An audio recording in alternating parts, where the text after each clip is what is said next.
kuva iyi si yabaho mu myaka ibarirwa muri miliyoni nyinshi zishize, abanyapolitike cyangwa se abami b'abami n'abaperezida bagiye bicwa, abandi bagahirikwa ku butegetsi bikabarangirana nabi cyane, benshi bakabiburiramo ubuzima.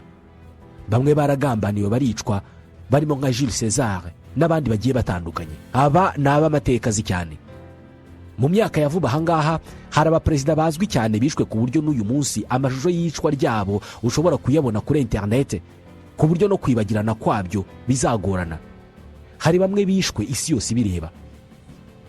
Harimo nka Perezida John Fitzgerald Kennedy warasiwe i Texas mu 1963, Anwar Sadat warasiwe muri stade yagiye kureba imyiyereko y'ingabo mu kwezi kwa 10 mu 1981, cyangwa se Muammar Gaddafi wiciwe muri Libya mu kwa 10 mu 2011, ndetse na Samuel Doe wategetse Liberia imyaka 10 akicwa mu 1990 mu murwa mukuru Monrovia.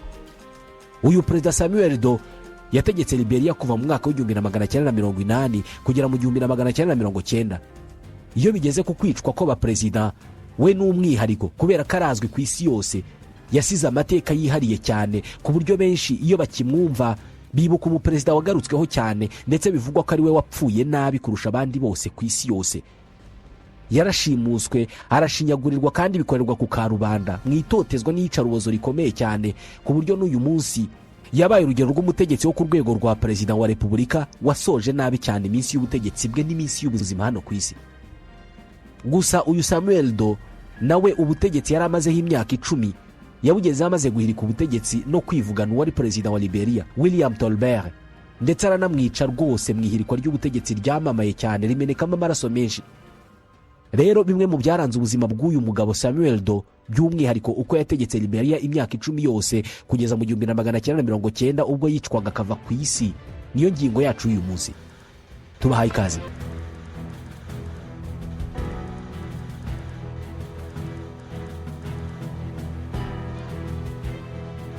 Undi uyu Samuel Doe yari umunyaliberia kavukire.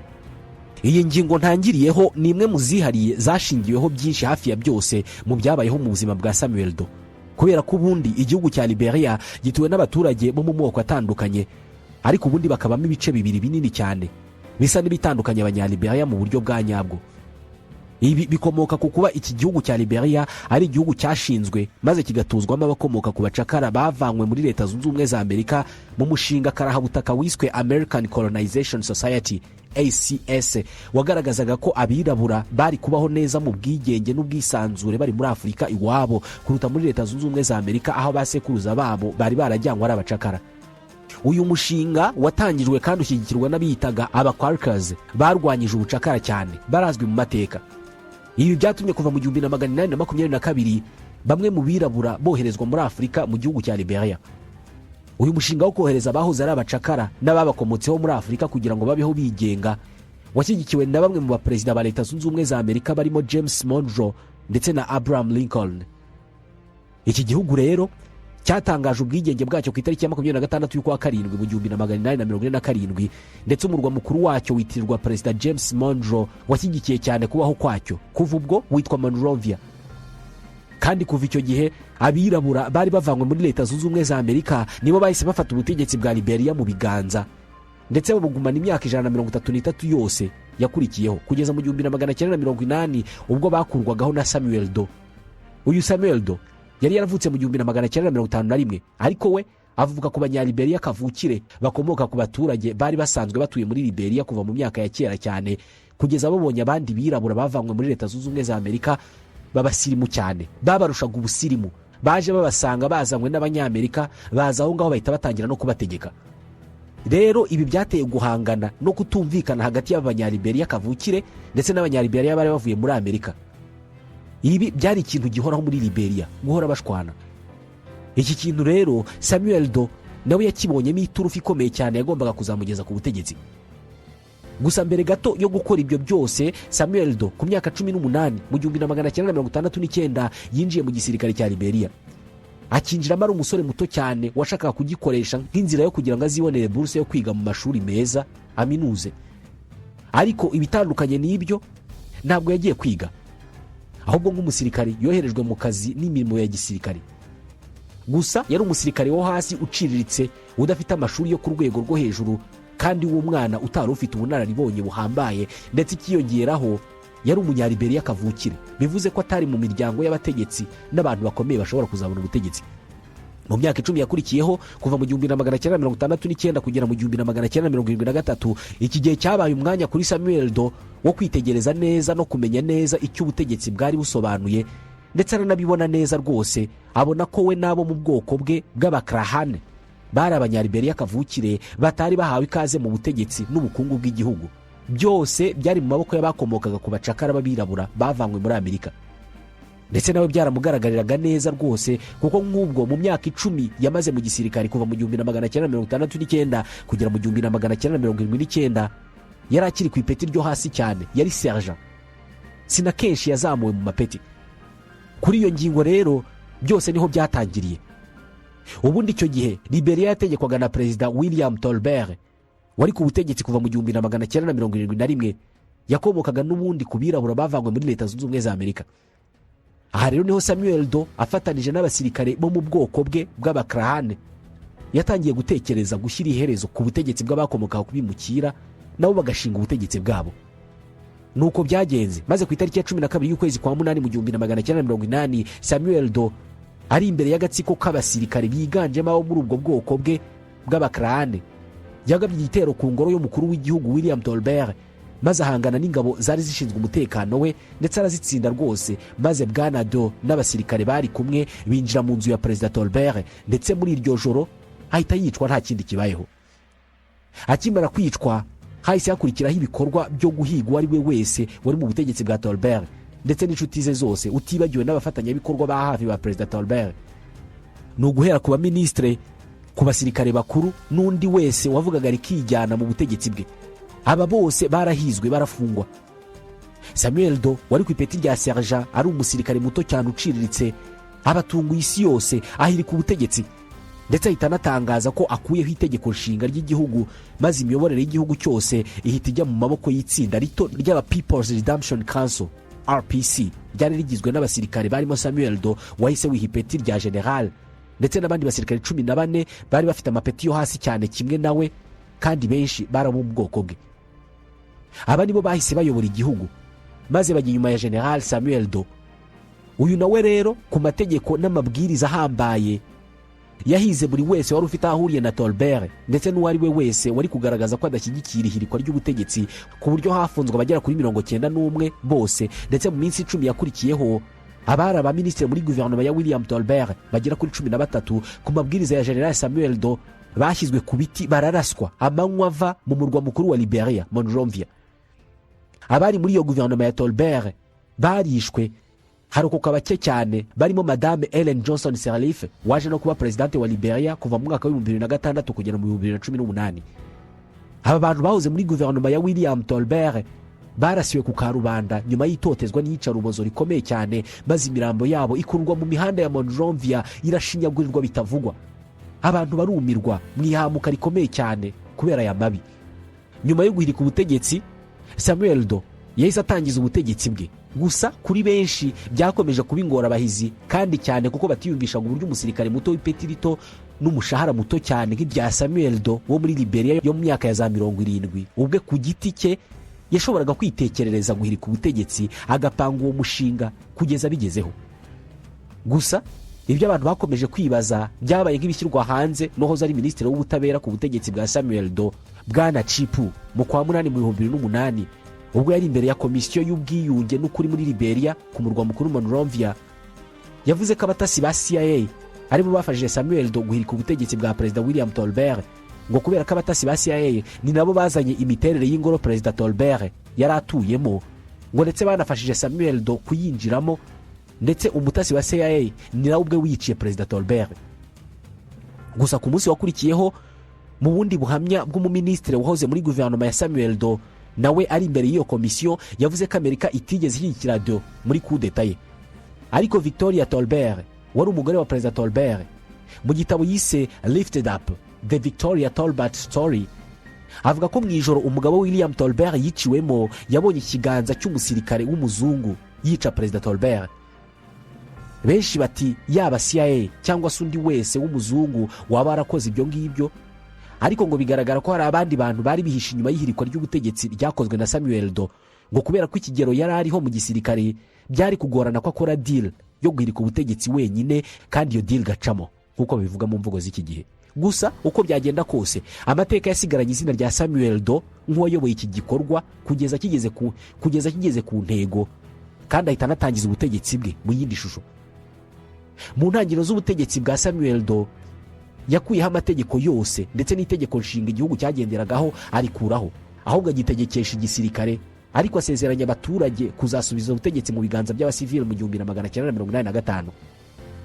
Muri iyi myaka 5 ibintu byarazambye muri Liberia, cyane cyane ubukungu busubira inyuma cyane, hasi cyane, biturutse ku kajagari n'ubumenyi buke ndetse n'ubunararibonye butari buhagije bw'abantu bari bakikije Samuel Doe mu gutegeka Liberia, by'umwihariko abasirikari bari barafatanije guhirika ubwo butegetsi. Kubera ko na Samuel Doe ubwe ibyo yari azi mu bijyanye no gutegeka igihugu byari bike cyane, kubera ko uretse kuba yari muto kuko yaritse ubutegetsi afite imyaka 29 yonyine, no mu bijyanye n'ubumenyi ntabwo yari afite bwinshi, kuko n'icyiciro cya kabiri cya kaminuza cya bachelor yakize nyuma yarabaye umutegetsi, akirangiza mu 1989 muri kaminuza ya Liberia, amaze imyaka 9 ku butegetsi. Gusa nubwo yatangiye ubutegetsi nta burambe ndetse nta n'ubumenyi mu gutegeka igihugu afite, ntabwo byamubujije gukina ikarita nziza yatumye ubutegetsi bwe bugira ifatizo, kuko mu buryo bwihuse ntabwo yazuyaje ku mugaragaro gutangaza ko ashyigikiye Leta Zunze Ubumwe za Amerika mu ntambara y'ubutita Abanyamerika bari bahanganyemo n'Abarusiya, Abasoviyete. Ibi rero byatumye ubutegetsi bwa Washington bwari buhanganye n'Abasoviyete ku kigero cyo hejuru cyane mu myaka ya za 80 bufata Samuel Doe nk'umufatanyabikorwa ukomeye cyane mu guhangana n'imitekerereze ya gikomunisiti y'Abasoviyete muri Afurika. Ibi byatumye bamuha amadolari menshi cyane nawe atangiza ubutegetsi bwe. Aha ni naho benshi bagaragariza ko Abanyamerika baba barashyigikiye cyane Samuel Doe baciye mu kigo cyabo cy'ubutasi cya CIA kugira ngo bakorere akazi mu guhangana n'Abasoviyete muri Afurika. Mu 1983 Perezida Samuel Doe yatangije imishinga yo kwandika itegeko nshinga rishya ryatangaga ubwisanzure bwo gukora ku mashyaka atandukanye ya politike. Mu kwa karindwi mu 1984 habayeho amatora ya referendum, maze abaturage b'Abanyaliberia bemeza iryo tegeko nshinga. Nyuma y'umwaka umwe mu kwezi kwa 10 mu 1985 habayeho amatora ya perezida wa Repubulika. Samuel Doe ayatsinda ku majwi 51%, none hatangira ubutegetsi bwe bushingiye kuri demokarasi n'amahame yayo mu ishusho ya gisivile. Maze General Doe akuramo imyenda ya gisirikare, atangira kwambara za costume na cravate. Gusa zimwe mu ndorerezi zo mu mahanga zagaragaje ko Samuel Doe atatsinze aya matora, ahubwo yayibye. Ngo wari wayatsinze yari uwitwa Jackson Doe bari bahanganye. Ariko nyine Samuel Doe ni wabaye perezida. Ibi nta n'impaka zari zibirimo kuri Samuel Doe wari warihirikiye ubutegetsi. Ubutegetsi bwe nk'umusivili rero kuva mu 1985 nabwo ntabwo bwatangiye neza, kuko nyuma y'amezi 2 gusa mu kwa 12 mu 1985 umwe mu basirikare bakuru General Thomas Kwiwongpa wari warafatanije na Samuel Doe guhirika ubutegetsi mu 1980 yashatse kumuhirika nawe ku butegetsi, ariko iyi kudeta irapfuba, maze Samuel Doe aramufata ahita anatanga itegeko ryo kumurasa. Ubutegetsi bwa Samuel Doe bwari busanzwe bugenzura byose bikagenda uko bubishaka, kandi bwari bwarimakaje ruswa n'ikene wabo. Noneho bwahise bunerura ku mugaragaro, maze butoteza uwo ari we wese utarumvikanaga na Samuel Doe, kubera ko ubwo nyuma yo gupfuba ku iyi kudeta yahise afunga itangazamakuru ndetse anakuraho ibikorwa byose bya politike muri Liberia. Ndetse ubwo nta kubaza ingabo za Samuel Doe zahise zitangira ibikorwa byo kwica no gutoteza abaturage bo mu majyaruguru ya Liberia bo mu bwoko bw'Abagio na Mano, aho General Thomas Kwiwongpa yavukaga. Ibi byemezo byo gutangira kurenganya abaturage b'abasivile abahora kudeta byagaragajwe na benshi nk'ari ikosa rikomeye cyane ryakozwe na Samuel Doe mu butegetsi bwe, kubera ko ngo uko kubuza amahwemo bamwe mu baturage ba Liberia byatumye batangira kumwanga bya nyabyo, ndetse banamukuraho amaboko, maze bategereza igihe cya nyacyo hari kugaragara undi muntu umurwanya bakamushyigikira cyane. Ibi nabyo ntibyatinze. Ku itariki ya 24 y'ukwa 12 mu 1989 Charles Taylor, umunyaliberia ukomoka ku birabura bavuye muri Leta Zunze Ubumwe za Amerika, wahoze ari n'inshuti ikomeye cyane ya Samuel Doe, wanamushyigikiye cyane mu ihirikwa ry'ubutegetsi mu mwaka wa 1980, ariko bakaza gushwana nyuma, nawe yahise atangiza intambara ku ngabo za Samuel Doe. iri ryari ribaye itangiriro ry'iherezo rya Samuel Doe. Ryari itangiriro ry'intambara ya mbere y'abaturage muri Liberia. Aha rero abarwanyi ba Charles Taylor bari bahuriye mu mutwe yashinze akawita National Patriotic Front of Liberia NPFL ku bufasha bwa Colonel Muammar Gaddafi wategekaga Libya. Bavuye muri Cote d'Ivoire ku muvuduko uri hejuru cyane bagamije guha isomo ry'intambara Samuel Doe no kumuhirika ku butegetsi. Charles Taylor n'umutwe yari ayoboye yari yaranashinze bashyigikiwe n'abaturage b'abanyaliberia bo mu majyaruguru bari baratotejwe cyane na Samuel Doe abahora mwene wabo washatse kumuhirika. Ibi byose byahaye Charles Taylor ubushobozi n'amahirwe mu ntambara, maze intambara yishyira ku rundi rwego. Yigarurira ibice binini bya Liberia ku buryo byageze mu kwezi kwa gatandatu mu 1990 ibi bice byose bigenzurwa n'imitwe ya kinyeshyamba. Iyi ntambara y'imitwe ya kinyeshyamba Samuel Doe yayirushijwemo rwose, maze ingabo ze zikwira imishwaro, arumirwa, abura yacira n'ayamira. Yifungiranye mu mutamenwa we w'ingoro ya presidence, ubwoba bwamutashye. Aha ni igihe inyeshyamba za Charles Taylor zari zariye Karungu zishaka gufata umurwa mukuru Monrovia. Ku rundi ruhande habayeho indi mitwe y'inyeshyamba nayo yarimo imwotsi igitutu, biramucanga neza. Umwe mu mitwe y'inyeshyamba nawe utari woroshye ni wari warashinzwe na Prince Johnson, wari warahoze yungirije Charles Taylor. Uyu Prince Johnson nawe yashinze umutwe w'inyeshyamba ugizwe n'abarwanyi bari bariyomoye kuri Charles Taylor na NPFL, bitewe nuko Johnson na Taylor batigeze bumvikana ku mitegekere y'umutwe w'abarwanyi. Aha nibwo rero Prince Johnson yahisemo kwishingira umutwe w'inyeshyamba awita Independence National Patriotic Front of Liberia INPFL, nawo utangiza ibitero ku ngabo za leta. Mu 1990 Samuel Doe neza yarageze aho umwanzi ashaka, gusa yari atarabona, kubera ko noneho ubwo yaragiye no kwicwa mu rupfu rukomeye cyane kandi rubi rwari rugiye gusigara mu mateka y'isi rugatuma natwe turuvugaho. Ni urupfu rwabaye urugero rw'uburyo umuyobozi ashobora guhindukwa mu kanya gato cyane akabiciro ry'imigani.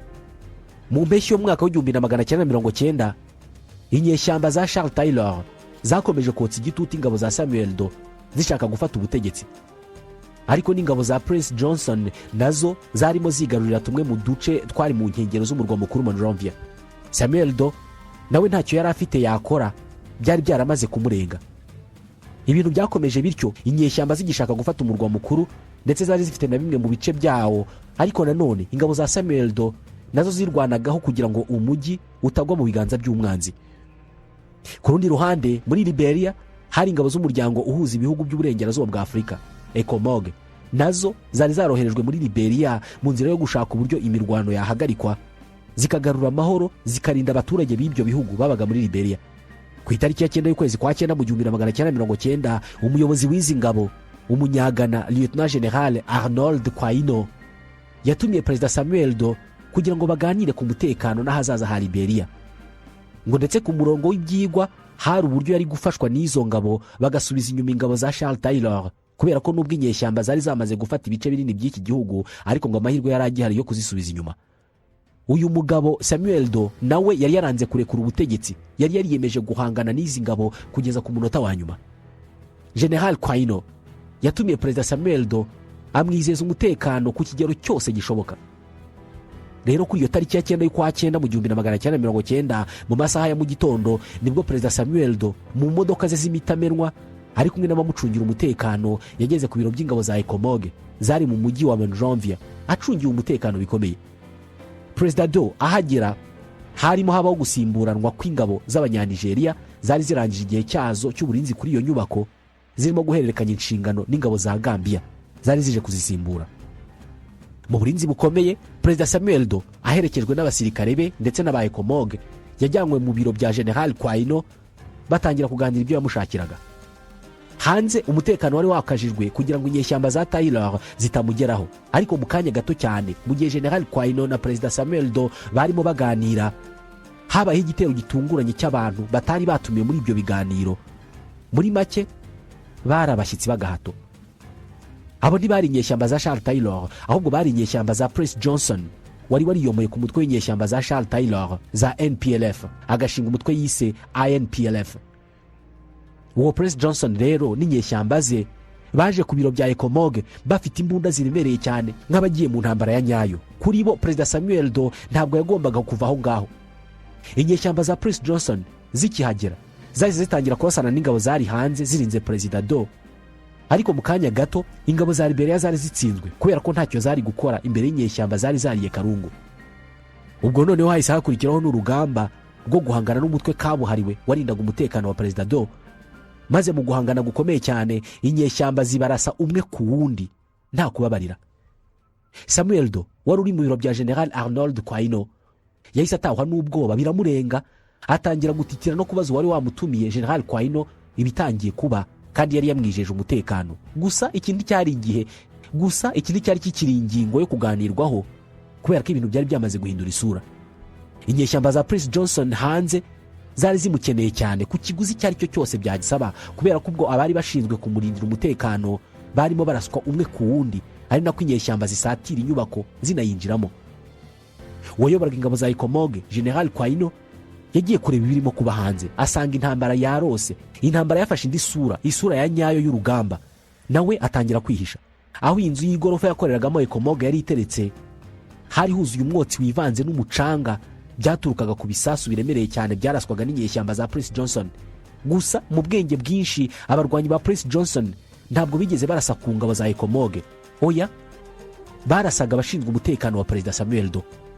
Ingabo za Ikomoge zari ziri aho ngaho nazo mu rujijo rwinshi no gucanganyukirwa n'amasasu yararimo avuza ubuhuha, zabuze zicira nayo zimira, zibura icyo gukora, zirahagarara zirarebera, ntizivanga mu ntambara y'abanyaliberia.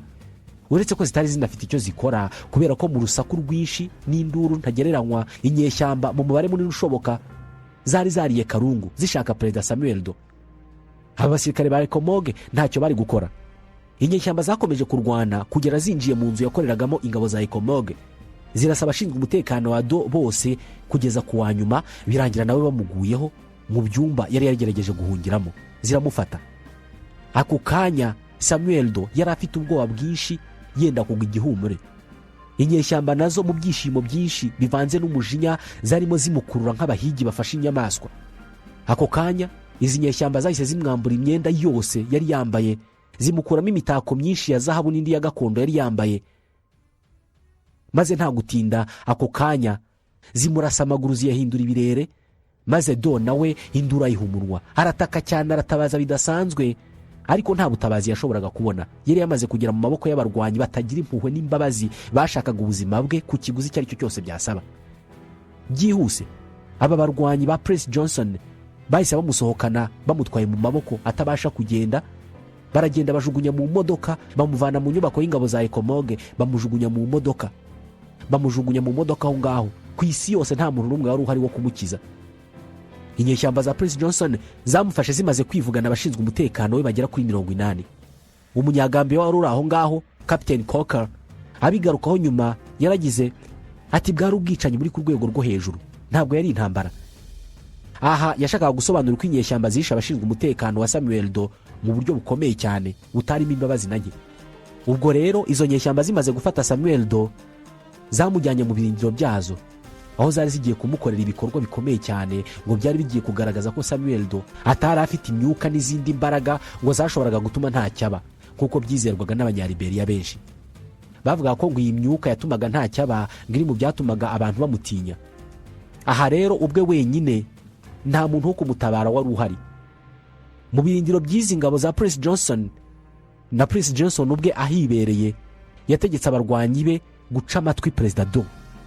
Mu rusaku rwinshi n'urwamo ntagereranywa rw'inyeshyamba zarimo zitumagura amatabi, zinywa n'amayoga y'amoko yose, ndetse zicigatiye imbunda za AK-47 z'Abarusiya na M16 z'Abanyamerika, zari zinezerewe rwose, ariko zinitegura gukorera uyu mutegetsi ibibi byose bishoboka. Perezida Samuel Do nawe yari aho yumiwe, yacanganyukiwe n'amarira menshi, atumva neza ibirimo kumubaho. Prince Johnson ahibereye yinywera kabyeri rwose, amatwi ya perezida Samuel Do yahise avanwaho byihuse cyane. Ako kanya bwana Samuel Do yahambiriwe amaguru yari yarashwe kare, ndetse ako kanya n'ubugabo bwe bwari bwahambiriwe. Mu masaha 12 yakurikiyeho perezida Samuel Do yakorewe itotezwa n'ibikorwa mbabaza mubiri bitagira izina. Uko yakatwaga amatwi ni nako yabazwaga byinshi byarimo amabanga ye yose nayerekeye umuryango we ndetse n'umutungo we. Nawe mu kwirwanaho kwinshi no gutakamba yavugishije ukuri kw'ibyo yabazwaga byose maze abwiriza inyeshyamba ibyo zamubazaga byose kubera ko nta mahitamo yari afite. Kandi ibyo byose yarimo akorerwa byarimo bifatwa amashusho ku buryo n'uyu munsi rwose aya mashusho wayabona kuri interineti. Uyu Samuel Doe wari wafashwe amaze gucibwa amatwi, yanaciwe izindi ngingo z'umubiri zirimo amano n'intoki, akajya ategekwa guhaguruka kandi yarashwe bikamunanira, yari yashwanyagujwe amaguru yose. Samuel Doe yarashinyaguriwe bikomeye cyane, yarababaye bihagije kubera ko ibyo byose biba, yararimo avirirana amaraso mu maso hose kandi anataka mu ijwi riranguruye ry'umubabaro mwinshi cyane, ariko nta butabazi yashoboraga kubona. Kera kabaye nyuma y'amasaha 12 yose akorerwa ibyo bikorwa mbabazamubiri, yarananiwe burundu, acika intege, anaga umutwe, araca. Noneho inyeshyamba zari zariye Karungu ziba zirasaze, zifata umwanzuro ako kanya, zimutobagura umubiri n'amasasu y'urufaya cyane, umwuka umushiramo, uwari perezida w'igihugu agwaho. Ku munsi wakurikiyeho ku itariki ya 10 y'Ukwakenda mu 1990, umurambo wa Samuel Doe wazengurukijwe mu murwa mukuru Monrovia, abaturage bose bawushungera ndetse unashyirwaho buri wese awubona, unahamara igihe kinini cyane rwose mbere yo kujya kuwujugunya, apana gushyingura. Ni ukujugunywa kubera ko kuwushyingura mu gaciro gahabwa ikiremwa muntu nta byakozwe. Muzehe Perezida Samuel Doe apfa atyo. Mu gihe Perezida Samuel Doe yicwaga, isi yose yabonye iyicarubozo ryakorewe uyu mugabo, ariko bisa naho nta wamugiriye impuhwe kubera uko nawe yari yarisha abantu bahoze mu butegetsi bwa William Tolbert, akabakorera iyicarubozo rikomeye cyane ndetse n'imirambo yabo ikazengurutswa mu mihanda ya Monrovia. Ni nako nawe ubwe byamugendekeye neza mu ishusho ikomeye cyane itazava mu mitwe ya benshi. Nk'uko yari yarabikoreye abo yahiritse ku butegetsi n'abataravuze rumwe nawe mu myaka 10 yose yategetse Liberia, Mzee Samuel Doe nawe icyo yicishije abandi nicyo yicishijwe, ariko inshuro zikubye nyinshi cyane ibyo yakoze. Ngiyi inkuru yihariye y'ubuzima bwa Perezida Samuel Doe. Mwakoze kutwumva.